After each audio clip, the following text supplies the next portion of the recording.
everyone. Welcome to A Foreigner Farming in the Philippines. It's 6:30 in the morning here. The lovely Maricel is still sleeping. But I wanted to make this video and get it posted today because it's Saturday here and we'll basically have no internet all day after about 8 o'clock when everybody gets up. I got an email from a man named Ed, and he had a question about piggery investment idea that someone had passed along to him.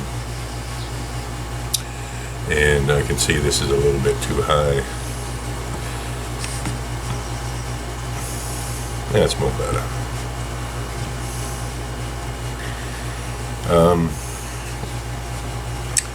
I don't want to step on any toes and offer and give my opinion of a thumbs up or a thumbs down on this particular investment. It's called the piggy bank, and I would assume that anyone out there who has further questions could contact them. What it is it's you invest a certain amount of money in a piggery, and they offer a return between 13 and 18% return on investment annually. And they give a breakdown on the sizes of money that you can invest. I'm not going to give a thumbs up or a thumbs down, but I'm going to put out some questions that I would ask. And Ed asked me because I have a piggery here in the Philippines, and this piggery is in the Philippines. And so I might have a little bit of expertise in this area. The piggery itself is supposed to be located in northern Luzon. That's a pretty big place. That's the only address that they give. But all the contact information is from Hong Kong. The phone numbers and the email, the business address. That's the first thing I would look at. They have investments between, and it's all in Hong Kong dollars. All the investment numbers are in Hong Kong dollars, and it varies from, like, what it is you buy a sow, and then you get the proposed the expected profit from a sow, and you can get from one sow, I think, up to 50. They have different plans: standard, silver, gold, premium, VIP, whatever. The questions, the things that came up in my mind was that they say that they're breeding Yorkshire large white hybrids. And the few pictures that I saw on their website, not all the pigs are Yorkshire or large white hybrids that they show pictures of. That would be my first question.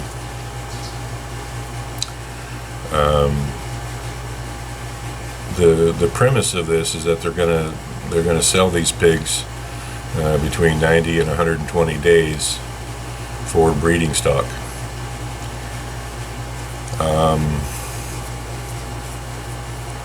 They make no mention of,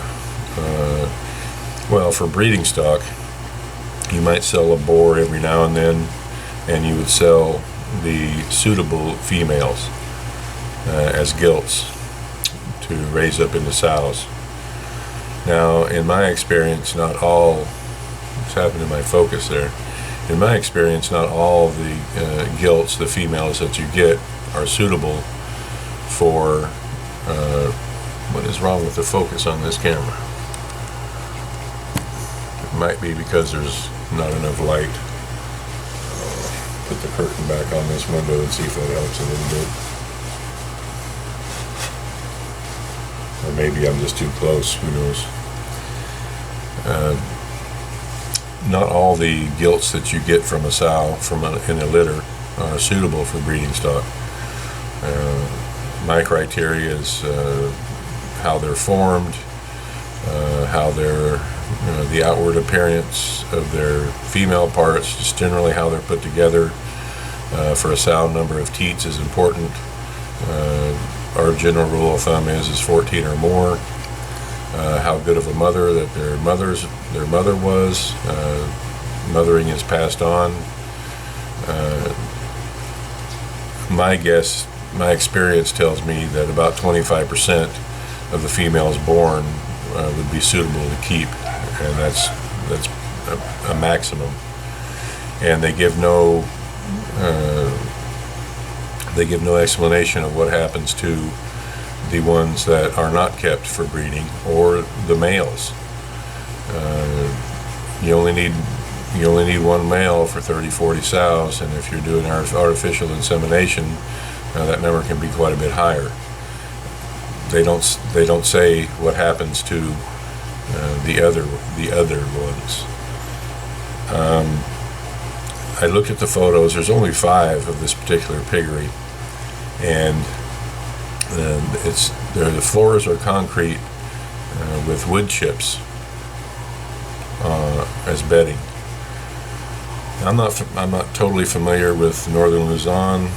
I don't know how readily available wood chips are, but I've never seen them used anywhere around here.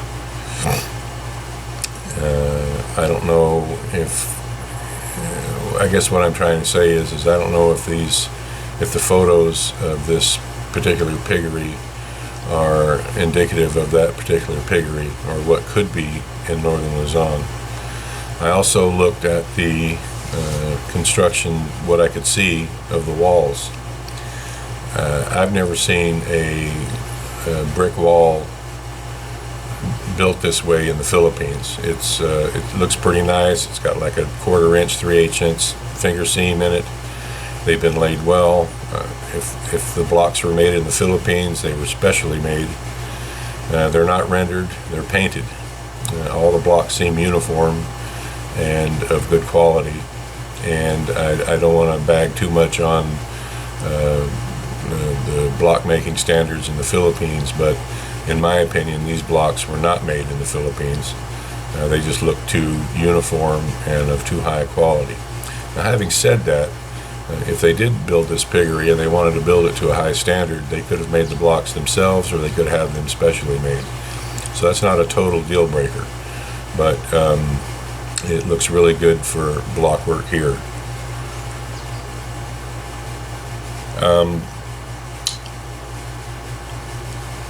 If I was interested in something like this, and they're giving you a total return on your investment in 2 years with profit, like I said, from 13 to 18%. If I was going to do something like this, here's what I would. If I was going to get involved in something like this, here's what I would do. I would email them and express interest in their package that offers them the most money, like the VIP package, I think it is. That's the 50 sows. And just send them an email. They have an email address. They have a WhatsApp number. There's no actual physical address of the piggery in the Philippines, and I'll get to that in a minute. I would send them an email expressing interest in the package that will get them the most money from you, and just ask them. Ed is from the Philippines. Just ask them if send them one email saying you're interested in the VIP package, if it's still available. Oh, they also just showed a graph showing they've got 5 piggeries, 3 are sold out, 1 is in the process of being sold out, and they're taking reservations for the 5th one. So I would send them an email expressing interest in the VIP package, just to get their attention, and ask them if it's still available. And of course, I would imagine they would send you an email back saying, "Oh, yeah, still available." And then I would, and in that first email, I would ask them, how big their total operation is, how many total sows do they have, and where do they market them. Those aren't unreasonable questions. And in the second email, I would tell them that you're from the Philippines, and in an investment this size, you would like to actually come and see their actual piggery, the real. I want to come and look at what I'm investing in, take a tour and look around, and that's when the rubber is going to meet the road. Whether or not you can do that, Ed, who knows? And if they would happen to say yes, which I doubt, that they would say, come on over and we'll show you around. But if they do and you can't make the trip, maybe you'd know someone. And here's the other thing. The address is Northern Luzon. That's a big place. You need a city, you need a barangay, you need a purok, you need an address, a physical address where you can go look at it. So if you can't make the trip yourself, and before I would make any kind of investment, I would definitely make the trip, or have a proxy go make that trip for you and look around and take some pictures. Now, if on that second email they say, oh, well, sorry, sir, biosecurity, we can't let you in and all that, done deal, wash your hands of it. Unless you could see it, the kind of money that they're talking, unless you could see it with your own eyes, or have someone you trust look at it with their own eyes, I wouldn't waste my time. There was the same kind of setup done in the Philippines before, and they were shut down by the SEC for being a scam. They were taking investors' money, and that's all I know about it. I don't know if there was a piggery. I don't know if the returns weren't as promised, or if there were no returns, if it was just a pyramid scheme or what. But before I invested in anything like this, I would do a hands-on look. That would be my advice on this particular investment. If you couldn't see it yourself, it's just the thing that the headquarters and all the main contact information is in Hong Kong, and the piggery itself is a vague location in northern Luzon.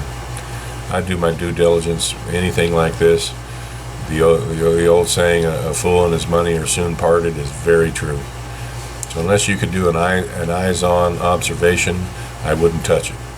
And I would also suggest, if it's a legit company, they may not do it anyway. And if it's not a legit company, they probably most definitely wouldn't do it. But you could also ask them for the names and contact information of other investors. And whether or not you would get anything out of that, who knows? But my primary goal would be to go and look at it yourself and see for yourself. You know, that's the one that was shut down before. That's how they got people. Because they had more money than time. They didn't have the time to go and inspect what they were spending their money on. And if you're going to buy an apple, you look at it first. I don't think I made some notes here, and I think I covered them all. So do your due diligence, Ed. Due diligence, and check it out. Thank you, everyone. Please like, comment, share, and subscribe.